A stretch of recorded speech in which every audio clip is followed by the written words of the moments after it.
আচ্ছা, তো লাস্ট ক্লাসে আমরা যেটা দেখছি, লাস্ট ক্লাসে হচ্ছে আমরা প্রেজেন্ট টেন্সটা শেষ করছিলাম। ভার্বের মধ্যে আরো একটা আলোচনা আছে টেন্সের বাইরেও, সেটা হলো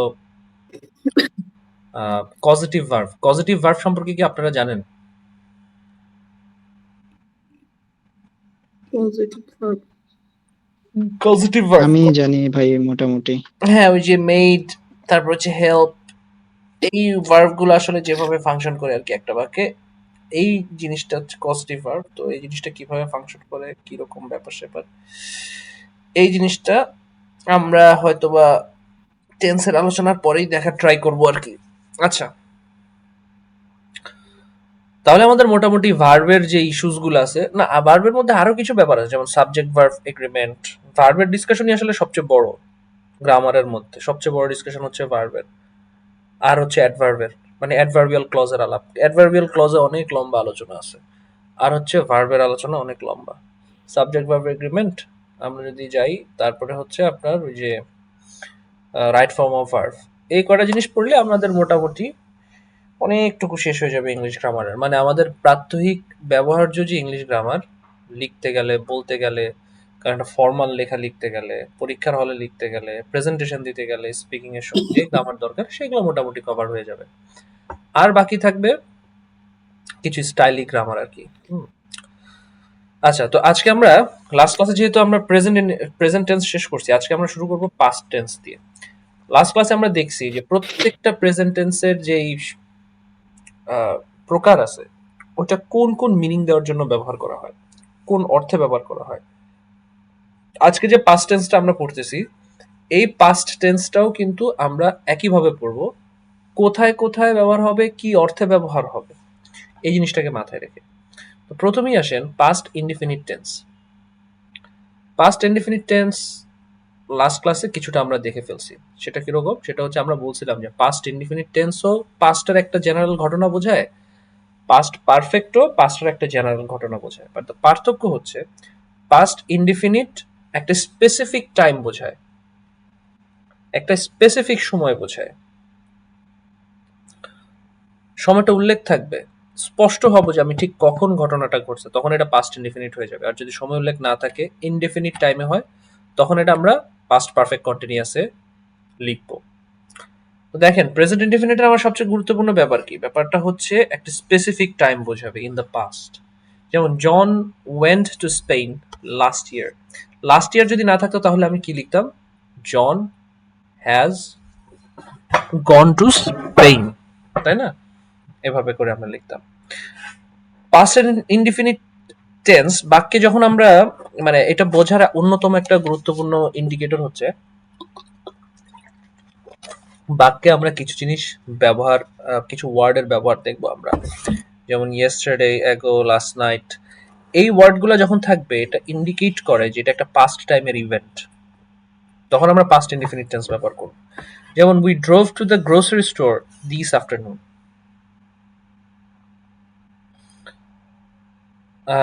mark washed the dishes after dinner.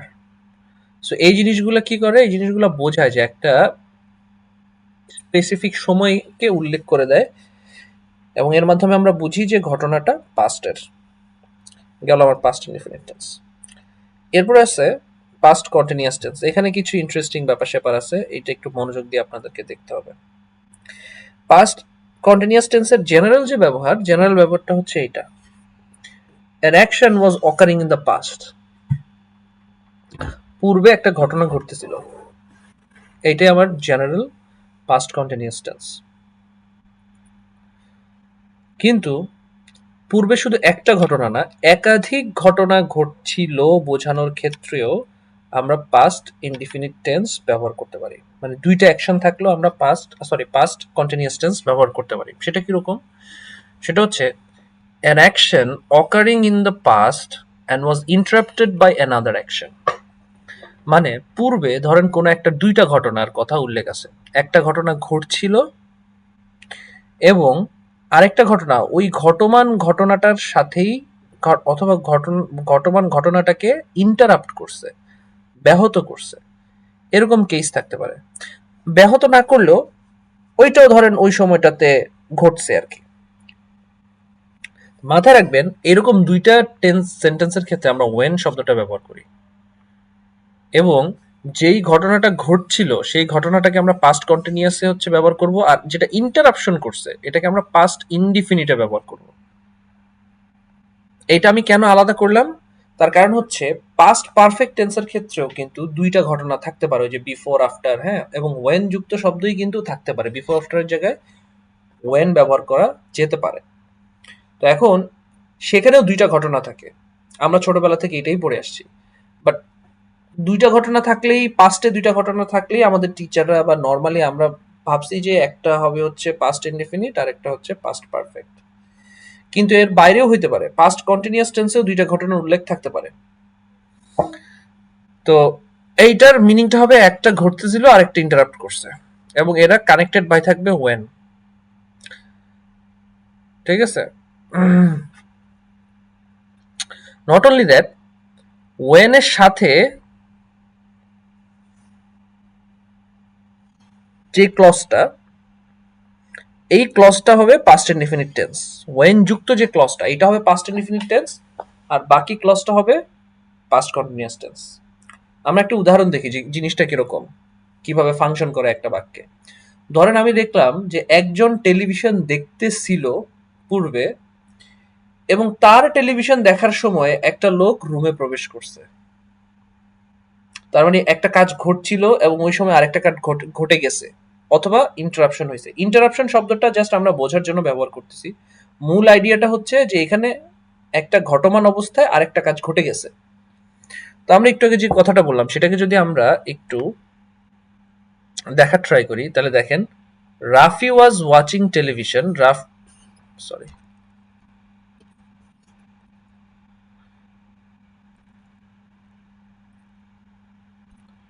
আচ্ছা তাহলে কি বলবো আমরা, Rafi was watching television when Jisan came home. Rafi যখন টেলিভিশন দেখছিল তখন জিসান ঘরে আসছে। খেয়াল রাখেন, আমি কিন্তু এইভাবে লিখতে পারবো না, when Rafi was watching television Jisan came home. এইটা লিখলে কিন্তু ভুল হবে। ওয়েন যুক্ত ক্লজটা অলওয়েজ পাস্ট ইনডিফিনিট টেন্স হবে। বোঝা গেছে এটা? ওয়েন যুক্ত ক্লজটা অলওয়েজ পাস্ট ইনডিফিনিট টেন্স হবে, আর যেটা পাস্ট কন্টিনিউয়াস টেন্স হবে সেটা হবে ওয়েন ছাড়া যে ক্লজটা ওইটা। ওকে, দুইটা অ্যাকশন দুইটা অ্যাকশনই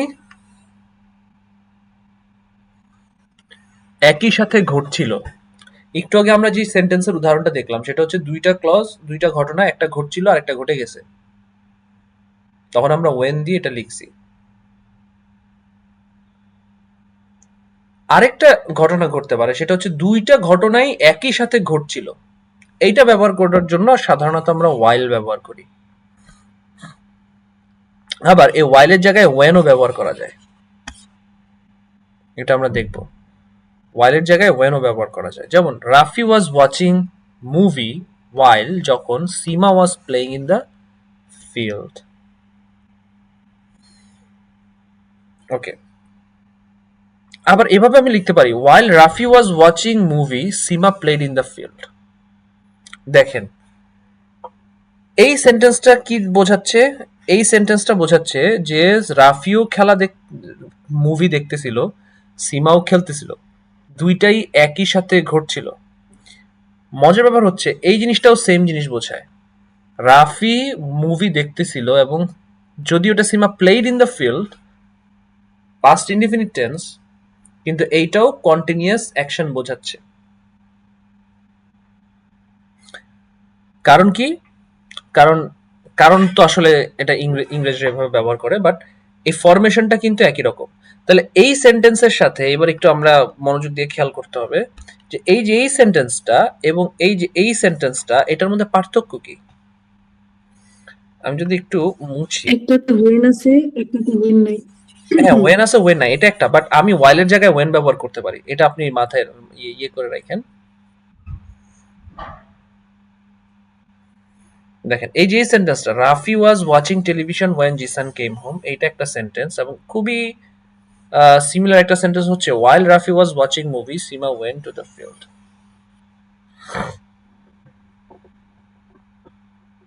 দেখেন এটার মধ্যে পার্থক্য হচ্ছে ওয়েন যুক্ত সেন্টেন্সটা যেখানে জিসান কেম হোম এটা কিন্তু কন্টিনিউয়াস কাজ না।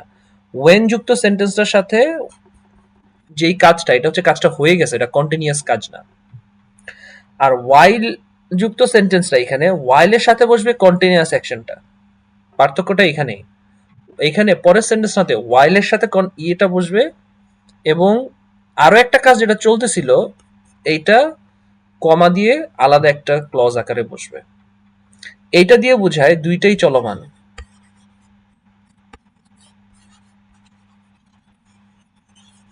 আর এইটা দিয়ে কি বোঝায় একটা চলমান। পার্থক্যটা কিন্তু ধরেন ওয়েন এর পরে যদি পাস্ট কন্টিনিউয়াস থাকে দুইটা কাজ এবং আগে যদি পাস্ট ইনডিফিনিট থাকে তাহলে সেখানে একটা কাজ চলার সময় আর একটা কাজ চলছিল আর একটা কাজ হয়ে গেছে এটা বোঝাবে। আর while এর সাথে যদি পাস্ট কন্টিনিউয়াস থাকে এবং তারপরে কমা দিয়ে যদি একটা ক্লজ থাকে পাস্ট ক্লজ তখন সেইটাও কন্টিনিউয়াসই বোঝায়। মিনিংটা হয় যে সেটাও হচ্ছিলই। বুঝছেন পার্থক্যটা? দুইটা সেন্টেন্সের অর্থের সূক্ষ্ম পার্থক্যটা কোথায়? জাস্ট খালি এটার একটা whileটাকে আগে নিয়ে এবং while এর পরে প্রেজেন্ট কন্টিনিউয়াস দিয়ে, পাস্ট কন্টিনিউয়াস দিয়ে। ওকে, এখন এই গেল হচ্ছে আমার এটার সাথে এটার পার্থক্য। এই সেন্টেন্সের সাথেও এই সেন্টেন্সের একটা পার্থক্য আছে। এই সেন্টেন্সের সাথেও এই সেন্টেন্সের একটা পার্থক্য আছে। পার্থক্যটা কি? while যখন মাঝখানে থাকবে তখন while-এর দুই পাশেই কি হবে? Past continuous tense. কিন্তু এই সেম while-টাই যখন শুরুতে চলে যাবে সেম মিনিং দিলেও একটা হবে পাস্ট কন্টিনিউয়াস টেন্স আর একটা হচ্ছে পাস্ট ইনডিফিনিট টেন্স। আপনারা কি ব্যাপারটা বুঝতে পারছেন দুজন? জি ভাইয়া। ওকে, ফ্যান্টাস্টিক, ভেরি নাইস। তাহলে আমরা পাস্ট কন্টিনিউয়াস টেন্সটা বুঝে গেলাম। এইবার আমরা পাস্ট পারফেক্টে যাই। এনাদার খুবই কনফিউজিং টেন্স। পারফেক্ট টেন্স মানেই কনফিউজিং, বাট এতদিন পর্যন্ত আমাদেরকে ক্লাসে যেভাবে পড়াইছে এই জিনিসগুলো প্রপারলি আমাদেরকে পড়ায় নাই বলেই আমাদের কাছে এত কনফিউশন অনুভব হয়।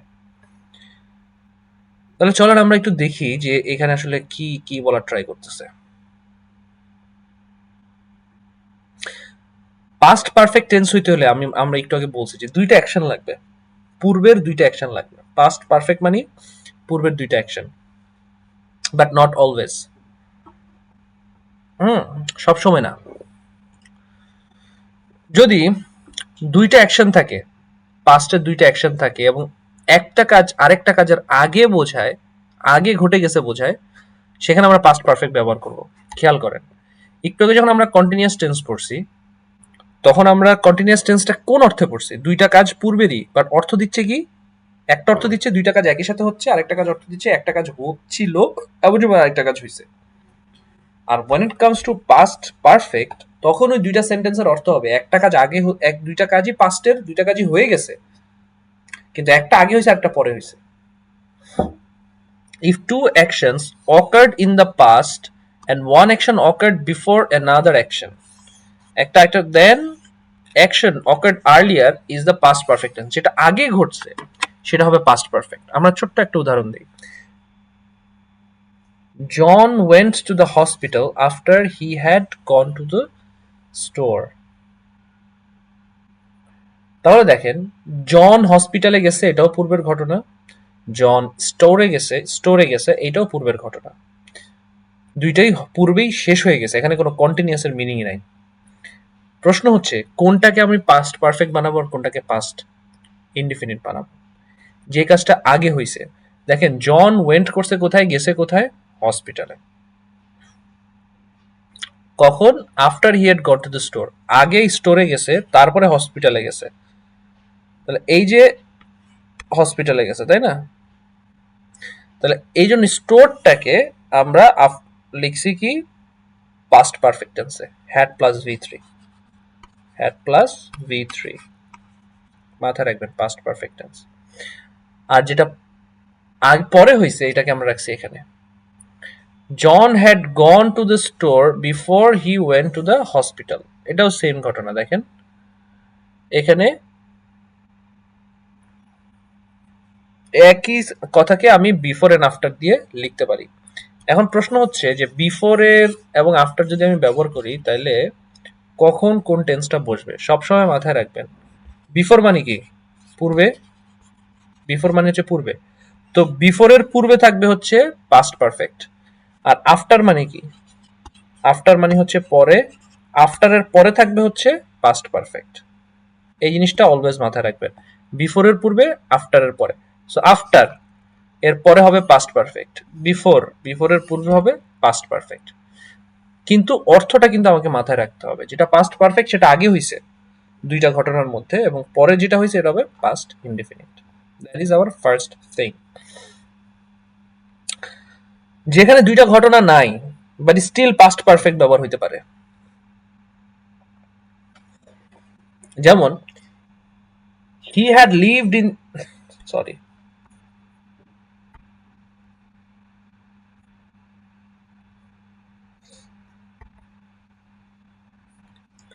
হি had lived in this house for 10 years,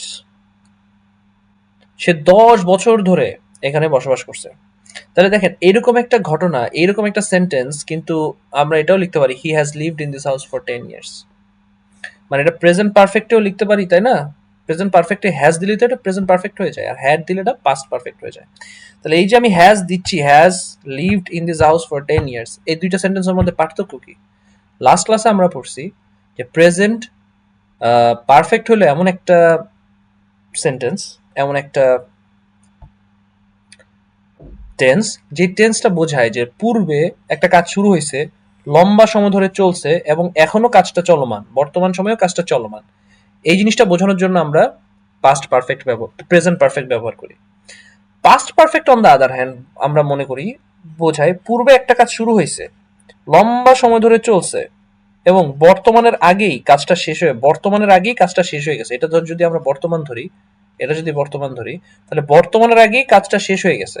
এই পুরো কাজটাকে বুঝাইতে আমরা ব্যবহার করি past past perfect.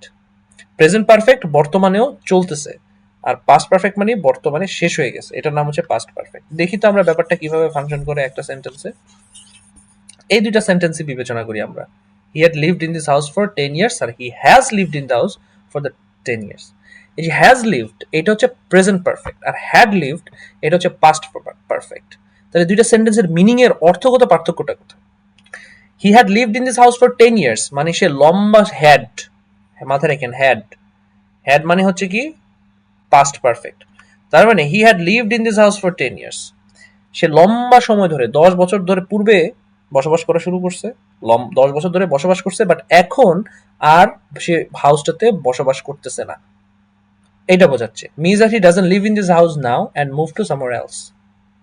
On the other hand আমি যদি বলতাম he has lived in this house for 10 years, তাহলে 10 বছর আগে এই হাউসটাতে সে থাকা শুরু করছে, 10 বছর ধরে থাকছে এবং এখনো থাকতেছে, এটা বোঝায়।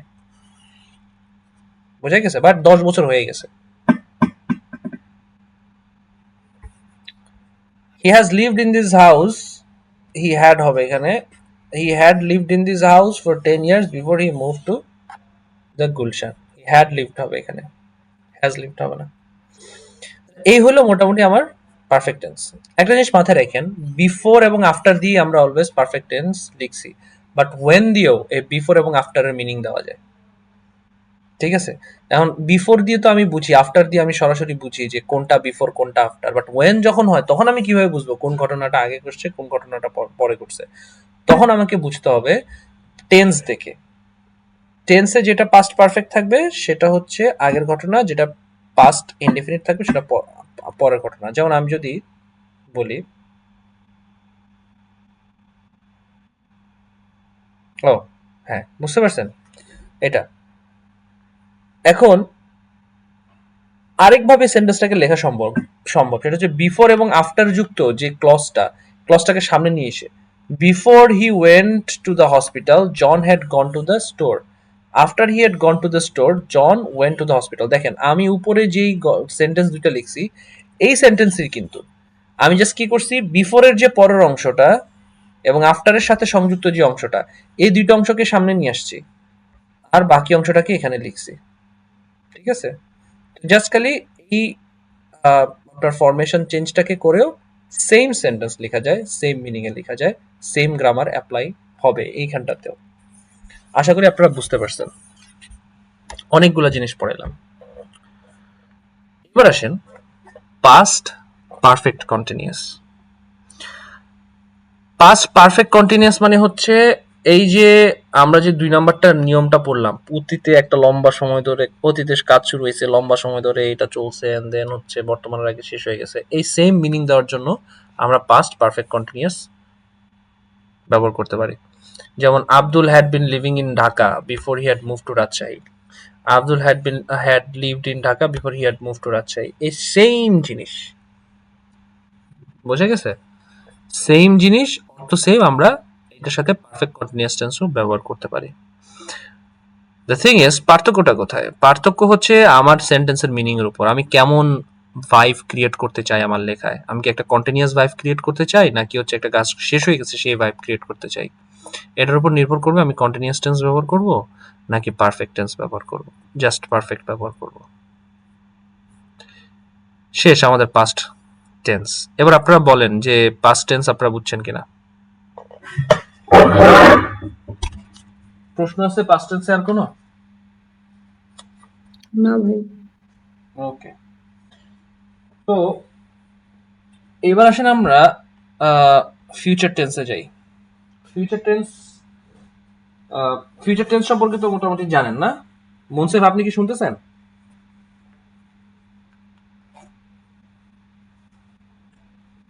সাহিত্য নাই। জি ভাই শুনতেছি। আচ্ছা ঠিক আছে, তো আপনার ব্যস্ততা কি সারছে? জি ভাই মোটামুটি হইছে। আর একটু লাস্টে আর 2টা লাইন বাকি আছে আর কি। সমস্যা নেই, আমি আজকে ভিডিও দিয়ে দেবো, দেখে নিন। চলেন ফিউচার ইনডিফিনিট টেন্সটা জি ভাই। আমরা একবার দেখার ট্রাই করি। আমরা তো বুঝলাম যে পাস্ট টেন্স কখন ব্যবহার হয়, প্রেজেন্ট টেন্স কখন কোন অর্থে ব্যবহার করা হয়, তো মোটামুটি আমরা বুঝলাম সবকিছুই।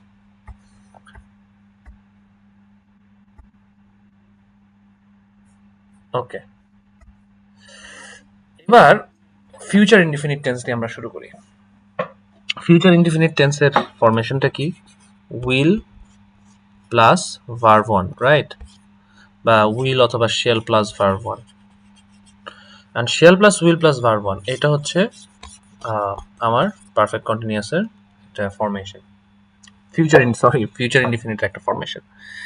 তাহলে ফিউচার ইনডিফিনিট টেন্স আমি কোন অর্থ দেওয়ার জন্য ব্যবহার করব? ফিউচার ইনডিফিনিট টেন্স মানে হচ্ছে ফিউচারে কোনো একটা ঘটনা নর্মালি ঘটবে, এই জিনিসটাকে ব্যবহার করার জন্য আমরা ফিউচার ইনডিফিনিট টেন্স ব্যবহার করি। অলওয়েজ মাথায় রাখবেন, আমি যখন ফর্মালি কোনো কিছু লিখতে যাচ্ছি, ফর্মাল ইংলিশ লিখতে যাচ্ছি, সেখানে অবশ্যই আমাকে ফিউচার ইনডিফিনিট টেন্স ব্যবহার করতে হবে। যেমন we will meet someone at the hotel. আপনি একটা ইমেল লিখতে যাচ্ছেন, আপনি একটা পরীক্ষার খাতায় লিখতে যাচ্ছেন, একাডেমিক রাইটিং লিখতে যাচ্ছেন, আপনি একটা ইনভাইটেশন লেটার লিখতে যাচ্ছেন, these are all formal environment, right? সেখানে আপনাকে ফিউচারের যে কোনো ঘটনা বোঝানোর জন্য আপনি কি করবেন? লিখতে পারেন, লিখতে হবে আপনাকে ফিউচার ইনডিফিনিট টেন্স দিয়ে। But it is possible to use other tenses for future indefinite. বোঝা গেছে? যেমন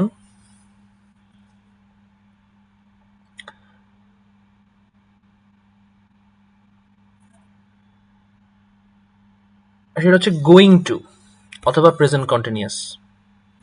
এই দুইটা ব্যবহার করেও কিন্তু আমরা ফিউচার ইনডিফিনিট বোঝাইতে পারি। যেমন আমি যদি বলি যে I am going to meet John tomorrow, আমি আগামীকাল কি করছে, আমি জনের সাথে মিট করতে যাচ্ছি। হ্যাঁ, এটা হচ্ছে আমার কথা, আগামীকাল জনের সাথে আমি মিট করতে যাচ্ছি। তাহলে এইটা দ্বারা আই অ্যাম গোয়িং টু, যদিও এটা প্রেজেন্ট কন্টিনিউয়াস,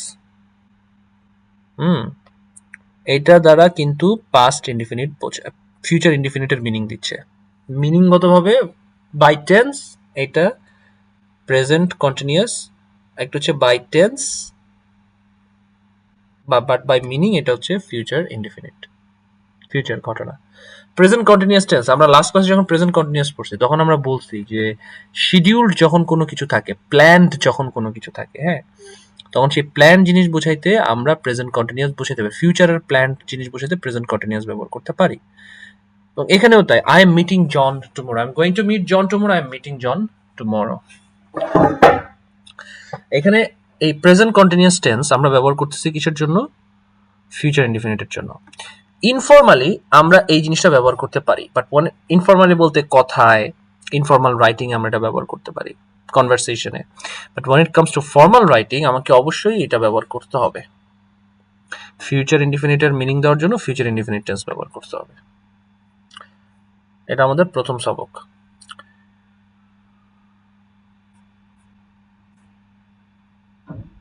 ওকে, সো এখানে সরি, এখানে ফিউচার ইনডিফিনিট লেখা আছে, এখানে হবে কন্টিনিউয়াস, ঠিক আছে, ফিউচার কন্টিনিউয়াস।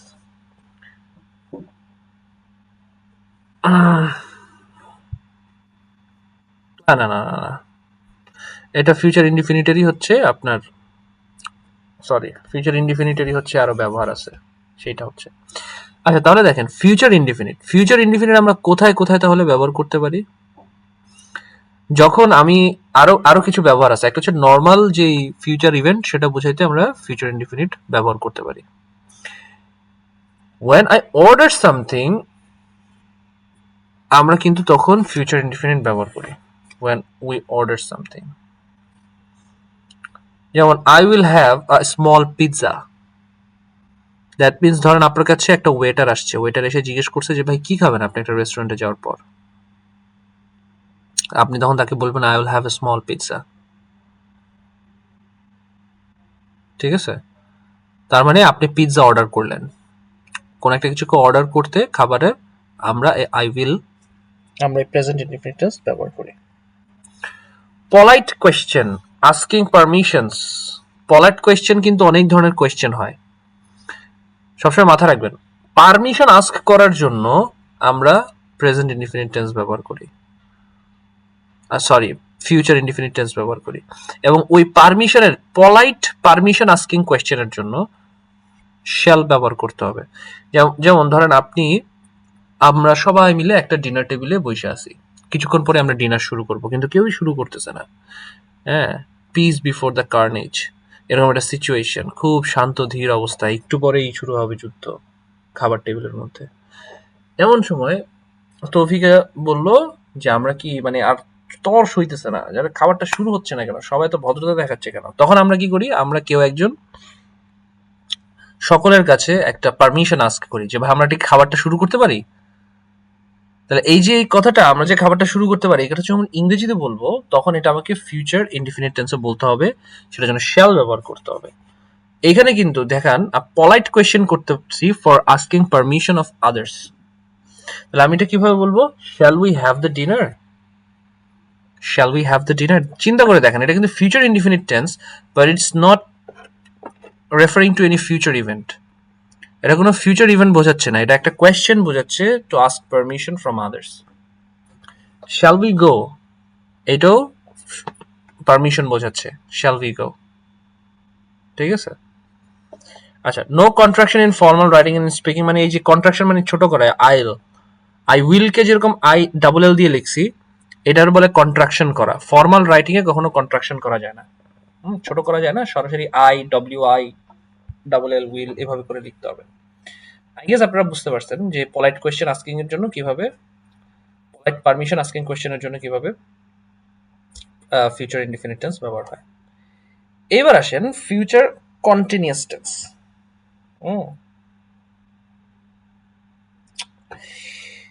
ফিউচার কন্টিনিউয়াস টেন্সের সবচেয়ে গুরুত্বপূর্ণ পার্ট যেটা, সেটা হচ্ছে যে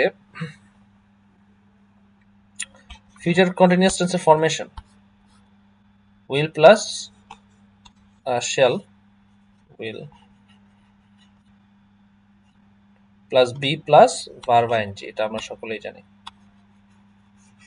এটা হচ্ছে আমাদের ফরমেশন। তাহলে এটা কখন কখন ব্যবহার করা হয়? কখন আমরা ফিউচার কন্টিনিউয়াস টেন্স ব্যবহার করি সেটা আমরা একটু দেখার ট্রাই করি। খুব স্বাভাবিক যেই মিনিং সেটা হচ্ছে ফিউচারে কোনো একটা কাজ একটা নির্দিষ্ট সময় ধরে চলতে থাকবে, এই জিনিসটা বোঝানোর জন্য আমরা ফিউচার কন্টিনিউয়াস টেন্স ব্যবহার করি। যেমন এটা, I will be working from 9 to 5 tomorrow, আগামীকাল 9টা থেকে 5টা পর্যন্ত আমি কাজ করতে থাকবো। ফিউচারে একটা কাজ চলতে থাকবে বোঝাচ্ছে, ফিউচার টেন্স ব্যবহার হয়েছে, ফিউচার কন্টিনিউয়াস টেন্স ব্যবহার হয়েছে। আবার কোন একটা নির্দিষ্ট মোমেন্টেও আমি একটা কাজ করতে থাকবো, এই মিনিং দেওয়ার জন্য কিন্তু ফিউচার কন্টিনিউয়াস টেন্স ব্যবহার করা হয়। যেমন এটা, an action will be occurring during a moment at 2:30. At 2:30 I will be giving exam. 2:30 সময় আমি একটা কাজ করতে থাকবো স্পেসিফিক টাইম, সেটা কি I will be giving exam.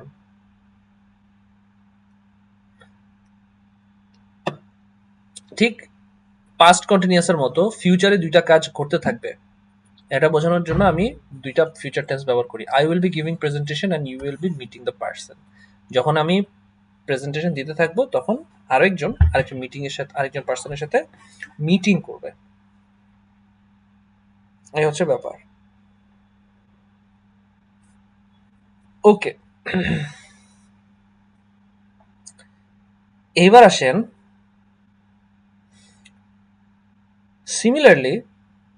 Similar to future indefinite, polite question ask করার জন্য ফিউচার কন্টিনিউয়াস টেন্স ব্যবহার করা হয়, বাট ফিউচার ইনডিফিনিট দিয়ে পারমিশন আস্ক করার জন্য পলাইট কোয়েশ্চেন করে, বাট ফিউচার কন্টিনিউয়াস দিয়ে ইয়েস নো ইনফরমেশন জানার জন্য পলাইট কোয়েশ্চেন করে। একটা ফিউচার ইনসিডেন্ট সম্পর্কে, সেটা কেমন?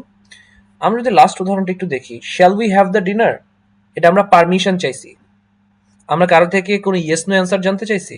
ইয়েস নো অ্যান্সার জানতে চাই না, কিন্তু হ্যাঁ বা না উত্তর না, কিন্তু আমরা এটা পারমিশন। দ্যাটস ভেরি ডিফারেন্ট দেন হ্যাঁ নো। তুমি কি খাবে, যেমন হচ্ছে তোমার নাম কি জাহিদ, আমি বলবো হ্যাঁ, এটা কিন্তু পারমিশন না। এটা হ্যাঁ বলে, বাট এই হ্যাঁটা পারমিশন না, এটা কনফার্মেশনের। But shall we have the dinner, এখানেও বাংলাতে আমি হ্যাঁই বলবো যে হ্যাঁ, বাট এটা কিন্তু হ্যাঁটা কনফার্মেশনের না, এটা হচ্ছে পারমিশনের। তাহলে পলাইট কোয়েশ্চেন যখন আমি কনফার্মেশনের জন্য, ইয়েস নো ইনফরমেশন এর জন্য যখন আমি কারো কাছে পলাইট কোয়েশ্চেন করব, তখন আমি কি করি? Present continuous tense, future continuous tense ব্যবহার করি। যেমন will you be checking early, ধরেন আপনি একটা কোথায় গেছেন, একটা হোটেল ভাড়া করছেন, তো হোটেল থেকে আপনাকে কল দিছে যে আপনি কি তাড়াতাড়ি আসবেন আজকে। তখন এইখানে কিন্তু আপনার পারমিশন চাইতেছে না, আপনি থেকে ইয়েস অথবা নো ইনফরমেশন চাইতেছে। তো আপনি বলবেন ইয়েস অথবা নো, আসে তাড়াতাড়ি আসবেন অথবা আসবেন না। এই যে পলাইট কোয়েশ্চেনটা আপনি করবেন বা আপনাকে করা হবে, এই পলাইট ইয়েস নো ইনফরমেশন জানার জন্য কোন একটা ফিউচার ইনসিডেন্টে, এটা করার জন্য আপনি ব্যবহার করবেন কি? Future continuous tense. Will you be checking in early, দেখেন will you be checking in early. আচ্ছা, আর এটা will you be going to Dhaka, তুমি কি ঢাকা যাবে কালকে, এটা বোঝানোর জন্য আমরা, এটার অ্যান্সার কিন্তু ইয়েস অথবা নো হবে, এবং এটা ফিউচার ইনসিডেন্ট, এটা বোঝানোর জন্য আমরা পলাইট কোয়েশ্চেন আস্ক করার জন্য ফিউচার কন্টিনিউয়াস টেন্স ব্যবহার করলাম। বুঝলাম তো না? বুঝছি কি আমরা? জি ভাইয়া। ওকে, ফ্যান্টাস্টিক। এবার আসেন জি ভাই। কন্টিনিউয়াস করার, ভার্বকে আইএনজি দিয়ে কন্টিনিউয়াস করার একটা নিয়ম আছে। যেমন শেষে যদি ই থাকে তাহলে অমিশন অফ ই ঘটে, আইএনজি করার সময় ইটা বাদ যায়, এরপর আইএনজি যুক্ত হয়। যেমন রাইটকে রাইটিং লিখি আমরা, ইটা বাদ যায়। শেষে যদি আই ই থাকে তাহলে সেটা ওয়াইতে কনভার্ট হয়ে আইএনজি যুক্ত হয়। যেমন টাই, টাইং, টি আই ই, এটা টি ওয়াই হয়ে যায়, আইং হয়। ডাই থেকে ডাইং হয়, আই ইটা ওয়াই হয়ে যায়। সিভিসি এই ফরম্যাট যদি থাকে, অর্থাৎ কনসোনেন্ট ভাওয়েল কনসোনেন্ট এই ফরমেশন যদি থাকে, তাহলে লাস্ট লেটারটা কি হয়? ডাবল হয়, দ্বিত্ব হয়, মানে কনসোনেন্টটা ডাবল হয়ে আইএনজি যুক্ত হয়। যেমন সিট, এস হচ্ছে একটা কনসোনেন্ট, আই হচ্ছে একটা ভাওয়েল, টি হচ্ছে একটা কনসোনেন্ট, তাহলে এই সিভিসি ফরমেশনে পড়ে গেছে, তাহলে এটা কি হবে? টিটা ডাবল হবে, এরপর আইএনজি যুক্ত হবে, সিটিং। Gate, CVC. বিগিন, দেখেন জিটা হচ্ছে কনসোনেন্ট, আইটা হচ্ছে ভাওয়েল, আর সিটা হচ্ছে কনসোনেন্ট, তার মানে সিভিসি ফরমেশনে পড়ে গেছে, দ্যাট মিনস এনটা ডাবল হবে, তাহলে বিগিনিং। বুঝে গেছে? এইভাবে করে আমরা কন্টিনিউয়াসের কিছু রুল জেনে ফেললাম। এবার আসেন ফিউচার পারফেক্ট টেন্স। আগেই বলে রাখি ফিউচার পারফেক্ট টেন্স, হ্যাঁ এইটা একটু জটিল হবে, আপনারা একটু মনোযোগ দিয়ে শুনেন ফিউচার পারফেক্ট টেন্স কি জিনিস। ফিউচার পারফেক্ট টেন্স হলো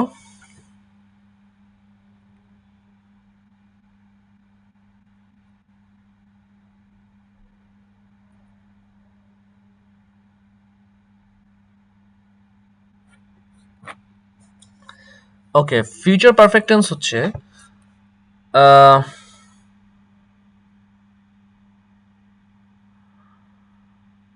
an action will occur before a specific time in the future.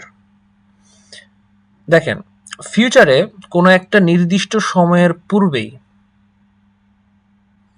ফিউচারে কোনো একটা নির্দিষ্ট সময়ের পূর্বে কোনো একটা কাজ ঘটবে,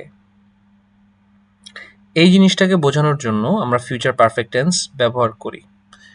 ধরে নেই এটা হচ্ছে আমাদের সময়ের টাইমলাইন, এই যে এটা সময়ের টাইমলাইন হচ্ছে এটা, এটা হচ্ছে পাস্ট, এটা হচ্ছে আমাদের বর্তমান, আর বর্তমান থেকে সামনে যা কিছু আছে পুরোটাই ফিউচার। ধরেন ফিউচার একটা স্পেসিফিক টাইম হচ্ছে এটা, ধরে নেই এটা হচ্ছে 2030 সাল, আর তার পূর্বেই কিছু একটা হবে, থার্ড ওয়ার্ল্ড ওয়ার ধরেন 2040, থার্ড ওয়ার্ল্ড ওয়ারটা ধরেন এই ফিউচার এই 40-এর আগেই হয়ে যাবে, তার স্পেসিফিক টাইমের পূর্বেই যখন কোনো একটা ঘটনা ঘটবে ওই ঘটনাটাকে বোঝানোর জন্য আমরা ফিউচার পারফেক্ট ব্যবহার করি। By next July, by next July মানে কি, জুলাই মাসটা আসবে, ফিউচার একটা specific time, they will have move to a new city, তারা একটা নতুন সিটিতে চলে যাবে, অর্থাৎ নেক্সট জুলাইয়ের আগেই তারা ভবিষ্যতে আরেকটা কাজ করবে। ফিউচার পারফেক্ট এভাবে ব্যবহার করা হয়। এবার আরেকটা জায়গায় ব্যবহার করা হয়, ধরেন ফিউচার এটা হচ্ছে নাও, এটা হচ্ছে বর্তমান, ফিউচার ফিউচারে দুইটা ঘটনা ঘটবে, ফিউচারে দুইটা ঘটনা ঘটবে, ওই যে পারফেক্ট টেন্স, পাস্ট পারফেক্টে আমরা যেরকম পড়ছি, পাস্ট কন্টিনিউয়াসে আমরা যেরকম পড়ছি, ফিউচার কন্টিনিউয়াসে যেরকম পড়ছি, দুইটা ঘটনা ফিউচারের, একটা কাজ আর একটা কাজের আগে ঘটবে, যে কাজটা আগে ঘটবে এই কাজটা হবে future perfect, FP. We will have eaten dinner before you arrive, ও আসার আগে আমরা খেয়ে ফেলবো ডিনারটা, তার মানে দুইটা কাজই ভবিষ্যতে, বাট ভবিষ্যতে দুইটা কাজের একটা কাজ আগে হবে একটা কাজ পরে হবে, সেখানে যে কাজটা আগে হবে সেটার জন্য আমরা ফিউচার পারফেক্ট ব্যবহার করব। সাধারণত যে before, by the next time, by next, এই ধরনের মানে বাই নেক্সট সামথিং একটা স্পেসিফিক টাইম থাকবে এখানে, এই ধরনের ফ্রেজ থাকলে এবং দুইটা ঘটনা যদি ভবিষ্যতে হয় আমরা সাধারণত ফিউচার পারফেক্ট ব্যবহার করি। ফিউচার পারফেক্ট কি বুঝছি আমরা সবাই? আই গেস আমরা বুঝতে পারছি, বুঝতে না পারলে আমাকে জানান। ওকে, এবার আসেন ফিউচার পারফেক্ট কন্টিনিউয়াস টেন্স।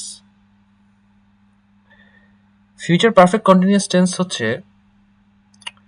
এইটা, আবার একটু মনোযোগ দেন, আবার আমরা একটা টাইম লাইনে প্রবেশ করি, এটা হচ্ছে টাইমের টাইম লাইন, সময়ের সময় চিত্র। এটা হচ্ছে আমার বর্তমান, বর্তমানে আমি এখানে আছি, আর এটা হচ্ছে আমার পাস্ট, আর এটা হচ্ছে specific time in the future, ভবিষ্যতের একটা ব্যাপার। চিন্তা করেন, ধরেন একটা কাজ আমি পূর্বে শুরু করছি, বর্তমানেও কাজটা করতেছি এবং ভবিষ্যতেও কাজটা আমি করতে থাকবো, পূর্বে শুরু করে ভবিষ্যতের একটা স্পেসিফিক টাইম পর্যন্ত কাজটা চলতে থাকবে, এই মিনিংটা দেওয়ার জন্য আমরা প্রেজেন্ট পারফেক্ট কন্টিনিউয়াস টেন্স ব্যবহার করি। যেমন আমি যদি বলি বাই মিডনাইট, মধ্যরাতের মধ্যে, I will have been working for 9 hours, চিন্তা করেন আমি একটা কাজ করা শুরু করছি পূর্বে, পূর্বে স্টার্টেড ইন আ টাইম, কাজটা শুরু করছি এবং আমি বর্তমানে দাঁড়ায় কথাটা বলতেছি এবং আমি বলতেছি যে মধ্যরাতে আমি 9 ঘন্টা ধরে কাজ করতে থাকবো, তখন এই যে পুরো কথাটা, এই কথাটাকে বোঝানোর জন্য আমরা ফিউচার পারফেক্ট কন্টিনিউয়াস ব্যবহার করবো। By midnight I will have been working for 9 hours, future perfect continuous. বোঝা গেছে? ওকে, সো এর মাধ্যমে আমাদের টেন্স শেষ, এবং আশা করি এটা খুবই অ্যাডভান্স ডিসকাশন অফ টেন্স। এটা নর্মালি আপনি সব জায়গায় পাবেন না এই ডিসকাশন, মানে স্কুল কলেজে তো পাবেনই না, অনেক গ্রামার বইতেও পাবেন না। নর্মাল গ্রামার বই ইউনিভার্সিটি অ্যাডমিশনের সময় এই গ্রামারগুলো আমাদেরকে শেখানো হয় না। তো এই গ্রামারগুলো আপনাদেরকে শিখিয়ে ফেললাম। বলেন এবার কোনো কোয়েশ্চেন আছে কিনা?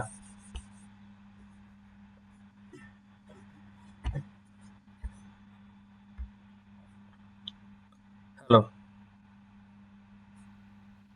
ভাই কোশ্চেন নাই